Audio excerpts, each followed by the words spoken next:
Hello，大家好，我係 Alicia，加拿大政府註冊移民顧問，歡迎大家嚟到我哋每個禮拜嘅 Vancouver 嘅 podcast。我拍檔 Nicole Chan，咁佢咧就係 base 喺溫哥華嘅移民律師啦。因為我嘅工作啦，會睇好多啲聯邦法庭嘅呢啲個案啦，咁我哋會揀一個有代表性嘅出嚟同大家分享。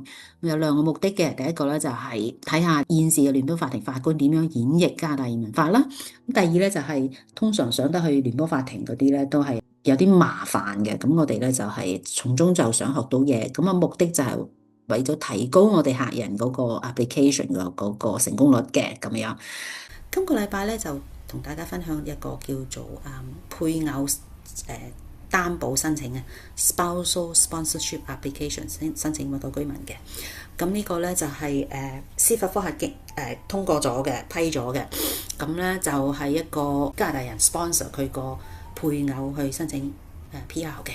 咁啊，首先就請教 Nicole 點解 IRCC refuse 咗佢個 application， 同埋點解聯邦法庭咧就係 overturn 咗 IRCC 嗰個申請嗰個 refusal decision 咧？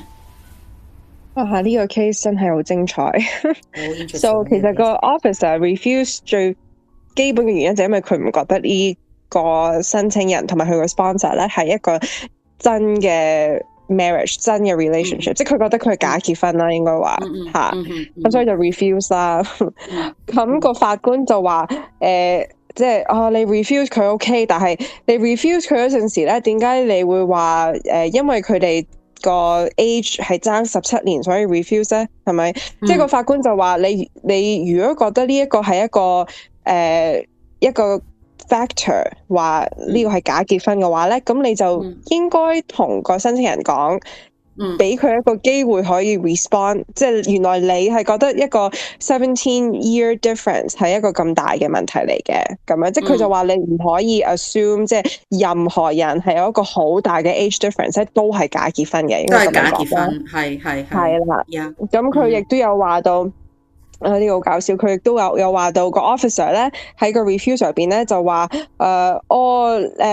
你喺封信入邊度咧，你就話你媽咪係你結咗婚之後先見你個 spouse 嘅，但係我喺你啲結婚相入邊度咧揾到你阿媽，講大話嘅。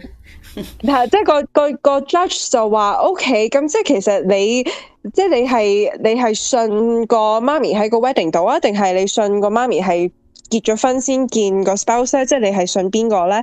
即係個 judge 就話其實個 officer 自己都好矛盾咯，即係佢呢一個 refusal 入邊咧係有即係個邏輯係唔合理啊，應該話。